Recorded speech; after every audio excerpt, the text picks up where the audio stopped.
¿Cómo se diseñaba a principios de los 90? No, bueno, todo era a mano, ¿no? Es qué fascinante la escuadra, los plumones, los estilógrafos. Los estilógrafos, ¿no? Las angustias de que no se te tapara, que se chorreara y romper, que no se te ensuciara, ¿no?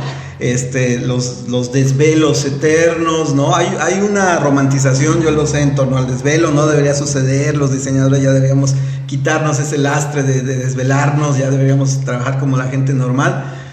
Pero está mucho en nuestra formación, sí, hay una parte romántica en ello. Pero en aquellos años, ¿no? Eran desvelos constantes, ¿no? Cotidianos, eternos, ¿no? Porque los instrumentos, las tecnologías nos obligaban a tener procesos mucho más lentos. A desvelarse. Los obligaban a desvelarse. A desvelarnos muchísimo, ¿no? Y más si tú, por ejemplo, eras perfeccionista. ¿Eres perfeccionista, Luis? En ciertas cosas y en ciertos temas. En algunas no, soy bastante suelto en algunas, okay, ¿no? O sea, creo que el perfeccionismo, como muchas cosas de la vida, se aplica y se debe aplicar en ciertas situaciones. Creo que en otras no, porque nos puede llevar como a una neurosis. Claro, por supuesto. De por sí somos neuróticos los diseñadores, porque somos neuróticos, ¿no? Y si le cargamos más, bueno, he tenido alumnos que aprecio mucho y admiro incluso, que son a un grado de perfeccionismo que dices, ay, ya déjalo así, ¿no? Ya no sufras más. Que tú mismo como maestro decías, ya, por favor, basta, así déjalo. Sí. Bien. Hay una cosa en el diseño, justo ahora que hablas del perfeccionismo, ¿no? Y recuerdo un maestro muy querido que lamentablemente ya murió, que decía que en el diseño había que copiar, porque, bueno, tú lo sabes, mucha gente lo sabe, ¿no? El diseño tiene una vertiente muy fuerte desde el arte, ¿no? Desde las artes, sobre todo las artes visuales, es arte, ¿no? Es una de sus fuentes de donde ha brevado y de donde ha aprendido, en fin, ¿no? Y decía este maestro, lo que hace a la obra artística ser arte es que llega justo al punto en el cual no le falta nada, pero tampoco le sobra nada, ¿no? Alcanzar ese punto es lo más difícil. Hay quien exagera y se pasa, decía, ¿no? Y entonces eso a mí me marcó mucho, ¿no? Bien. De a qué punto llegas. La otra, y esa también me gusta mucho de este mismo maestro, decía, cuidado, porque a diferencia del arte, el diseño sí tiene una temporalidad, ¿sí? Es decir, muy sabio esto que estoy escuchando. Justamente de mi maestro queridísimo Panchito García Olvera, que Dios me lo tenga en su santa gloria. Así lo tiene. Excelente maestro. Además era filósofo metido a temas de teoría del arte y teoría del diseño. Por ahí tiene un par yo creo que tiene más libros. Yo tengo 2 nomás de él. Y sí, esto era, ¿no? Era escuchar a un sabio, por ejemplo, en una clase, ¿no? Que entrara este maestro y hablara, pero además que hablara de una manera tan cotidiana, ¿no? Y enfocada a diseño. Claro. Y que le diera este valor, filosófico. Esta claro. Sí. Claro. ¿Cómo envejece el diseño, Luis? Yo creo que el diseño, más que envejecer, deja de estar, digamos, vigente o de ser útil en un momento dado. Pero puede pasarle algo muy bonito al diseño, que es que cuando deja de ser útil en términos de sus funciones prácticas, puede ser que conserve algunas de sus funciones estéticas y en ese sentido permanezca como un referente, ¿no? En el MoMA, en el último piso del MoMA, ¿no? Hay una sala dedicada a diseño. Creo que es una de las cosas más reconfortantes que podemos ver los diseñadores después de que recorres ahí los 3 pisos anteriores, ¿no? Y ves arte y artistas y los grandes nombres. Y llegas al piso en donde hay piezas, por ejemplo, Bauhaus, ¿no? Un cartel de Lisinski, mobiliario, Bauhaus, ¿no? Y entonces dices, claro, ¿no? O sea, ya nadie se sienta en esa silla en particular, pero esa silla permitió que, como lo vemos aquí, como lo que dijimos, ¿no? Todos en casa, sin saberlo, tenemos algo Bauhaus. Si no es que mucho. Claro. Y entonces creo que ahí llamémosle ese envejecimiento, yo diría, esa jubilación de esa pieza de diseño, ¿no?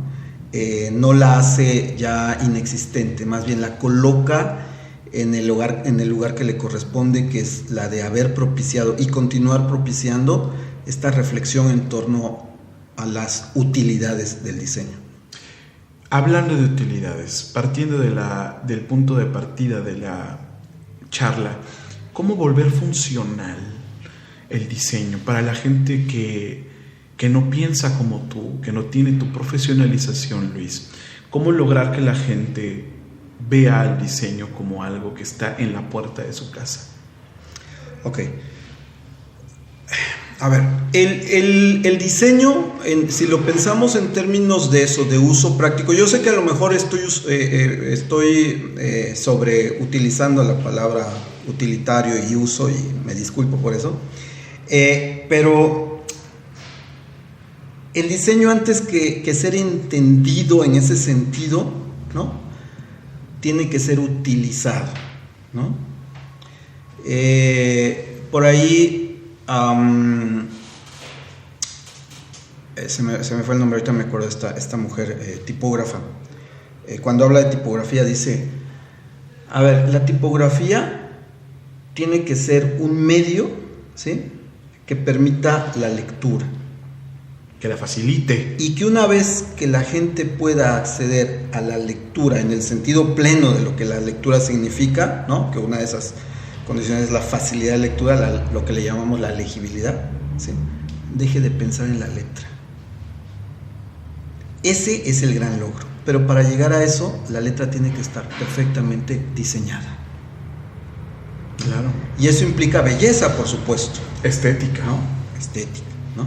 Pero también implica una serie de elementos funcionales que tienen que ver con un conjunto de situaciones que hay en torno a la lectura. Tú, yo, todos los que leemos, ¿sí?, que además hoy lo hacemos en diferentes medios, ya no solo en el libro, en la página impresa, sino a través de las pantallas. Seguramente hoy estamos leyendo más a través de una pantalla que a través de una impresión, ¿no?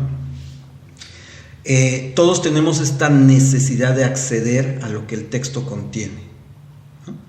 Bueno, pues ahí el valor de la letra va a estar presente en el sentido de cómo eso le facilita a las personas acceder a esa esencia. Y Luis, a veces la gente no lo valora, no lo vislumbra.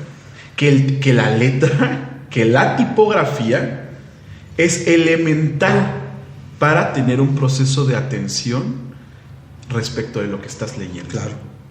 Claro.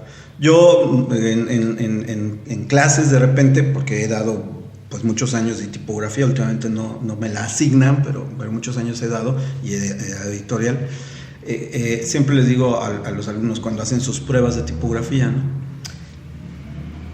trata de observar en qué momento te costó más trabajo leer el mismo texto, ¿no? Trabajo en el sentido de concentración, trabajo en el sentido de cierta rapidez, porque tampoco es que tengas que leer rapidísimo, ¿no?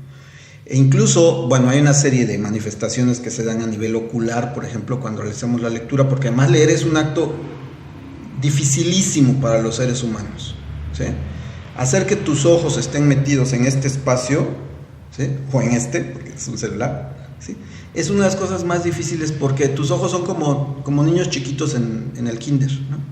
Quieren andar saltando por todos lados, ¿no? Son como chivitos. Nuestros ojos. Años de evolución hicieron que nuestros ojos fueran eso. Y de repente tú quieres que estén quietecitos, leyendo, ¿no? Entonces, conseguir eso implica pensar en muchos factores, ¿no? Uno de esos factores fundamental es la letra, por ejemplo, ¿no? Y entonces ahí es donde el diseño tiene que voltear a ver a una serie de circunstancias, ¿sí?, entre las cuales están, por supuesto, las propias materias primas del diseño, pero además todos los componentes y todo lo que hay alrededor del acto humano, ¿no?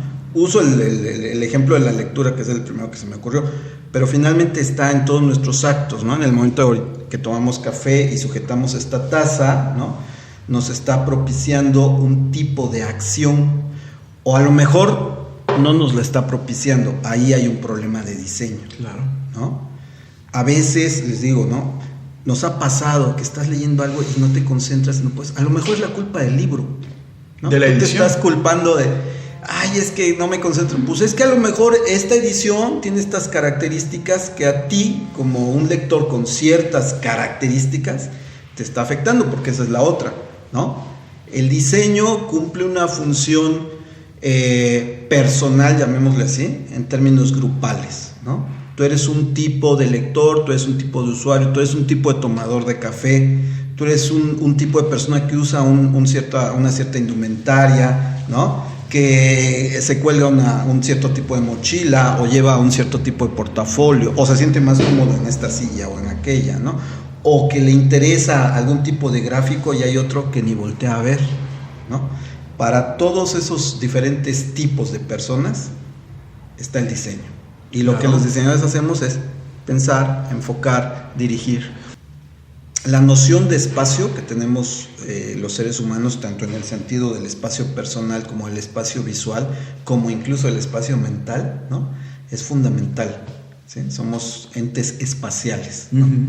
Y creo que estos ejercicios a los que te refieres, caligráficos o quirográficos, uh-huh, ¿no? Implican una reflexión sobre el espacio, una ponderación y una toma de decisiones, que son cosas que de repente no hacemos porque alguien toma las decisiones sobre el espacio para nosotros, ¿no? Y eso termina angustiándonos mucho. Nos pasa en las ciudades, ¿no? Los espacios públicos. Por eso esta necesidad de que tengamos parques, de que tengamos aceras anchas donde podamos caminar, en fin, ¿no? Porque el espacio es fundamental para la vida humana. Y entonces cuando alguien se pone a hacer justo lo que tú mencionas, ¿no? Que es trazar letras, y medir espacios y pensar qué relación guardan unas con otras. Las sombras, ¿no? Claro, que sean lógicas. ¿No? Él decía una gran frase en la UAM, decía, el espacio es vital para la comunicación, ¿no? Qué maravilla. ¿Qué es esto? ¿Qué es esto? Hasta que lo empecé a entender, dije, claro, ¿no? En el caso de la tipografía es fundamental. Y bueno, la tipografía ha llegado a un grado de perfeccionamiento, de particularidad, de profundidad, que a mí me maravilla, me asusta. Una de las cosas que a mí me llevó precisamente a estudiar diseño era esa fascinación que sentía yo por las formas de las letras. Cuando finalmente pude acceder a ese mundo, ¿no? Me quedé súper enganchado, ¿no? Cuando finalmente, vuelvo a los 90, ¿no? Cuando finalmente caen en tus manos un libro en español que te explica una serie de cosas, ¿no? Dices, ay, ahora empiezo a entender qué era lo que me causaba este misterio, estas interrogantes, por qué me llamaba tanto la atención la forma de las letras. Podríamos dedicar la vida completa, como hay gente que lo ha hecho, ¿no? A la forma de la letra, ¿no? Hace 2 años, me parece, murió Adrián Frutiger, un gran tipógrafo, un gran teórico también del diseño, suizo me parece que era Adrián Frutiger, suizo-alemán, una cosa así. Suena una payasada, pero a mí sí se me salió mi lagrimita cuando me enteré que había muerto. Digo, el señor ya tenía 90 y tantos años, tenía que descansar, ¿no? Más que de tristeza, como de agradecimiento, ¿no? Con Frutiger, con un libro de Frutiger, yo accedí a esto que tú dices, ¿no? A la sensibilización y al acercamiento a la comprensión. Sería yo muy pretencioso decir que la comprendo, porque me falta muchísimo y espero ir encontrando poco a poco esas cosas, ¿no? La comprensión de la forma de la letra y lo que implica, porque además la letra, como bien sabemos, ¿no? Pues es la base del texto, y el texto que está en el libro es la base de nuestra cultura, así de sencillo, así de canijo.